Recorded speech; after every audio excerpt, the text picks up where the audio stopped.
আল্লামা মুহাম্মদ ইবনে সিরিন রাহিমাহুল্লাহ তাআলা থেকে ব্যাখ্যা রয়েছে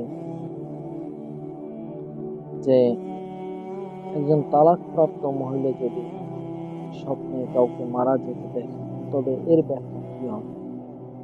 তো আল্লামা মুহাম্মদ ইবনে সিরিন রাহিমাহুল্লাহ তাআলা বলেন, যখন একজন তালাকপ্রাপ্ত মহিলা তার স্বপ্নে একজন ব্যক্তির মৃত্যু দেখেন তখন এটি গুরুতর উদ্বেগ এবং দুঃখের দিকে পরিচালিত করে।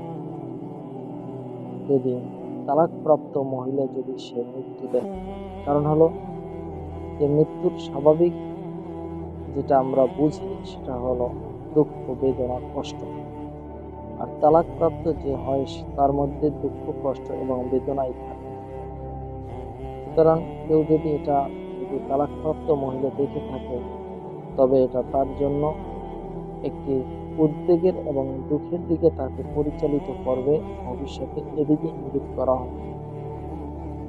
একটি পৃথক স্বপ্নে একজন জীবিত ব্যক্তির মৃত্যু তার জীবনযাত্রার অবস্থার অবনতি এবং যন্ত্রণার মধ্যে পতিত হওয়ার প্রতীক। এবং স্বপ্নে সে চেনে এমন একজন ব্যক্তির মৃত্যু সাক্ষী হওয়া অদূর ভবিষ্যতে উদ্বেগ প্রকাশ করে এবং দুঃখ থেকে মুক্তির ইঙ্গিত দেয়। এটি হলো তালাকপ্রাপ্ত মহিলা যদি স্বপ্নে দেখে থাকে।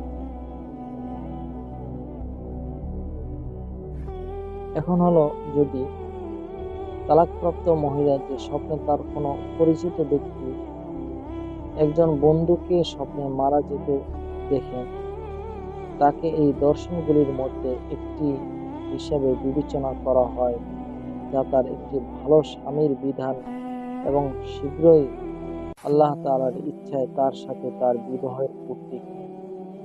যদি তালাকপ্রাপ্ত সে তার একজন বন্ধুকে স্বপ্নে মারা যেতে দেখেন, এটা তার জন্য ভালো নিয়ে আসবে। অর্থাৎ সে অচিরেই আল্লাহ তাআলার ইচ্ছায় সে একজন ভালো পাত্রের সাথে তার বিবাহ বন্ধনে আবদ্ধ হবে। সুতরাং এইটা তালাকপ্রাপ্তের জন্য খুবই একটি ভালো স্বপ্ন। একজন তালাকপ্রাপ্ত মহিলা যিনি স্বপ্নে তার ছেলের মৃত্যুর সাক্ষী হন, যদি তালাকপ্রাপ্ত মহিলার স্বপ্নে তার ছেলের মৃত্যুর সাক্ষী হন, একটি স্বপ্ন যা কিছু শত্রুদের থেকে মুক্তির ইঙ্গিত, এরকমই যদি স্বপ্ন কেউ দেখে থাকে তবে এই স্বপ্নটি তাকে শত্রুদের থেকে মুক্তির ইঙ্গিত দেয়। তো বন্ধুরা, আজ এই পর্যন্তই। তো আপনাদের যদি ভিডিওটি ভালো লেগে থাকে তো আপনারা অবশ্যই আমার ভিডিওটি সাবস্ক্রাইব করে দিবেন। তো ভালো থাকেন। আসসালামু আলাইকুম ওয়া রাহমাতুল্লাহি ওয়া বারাকাতুহু।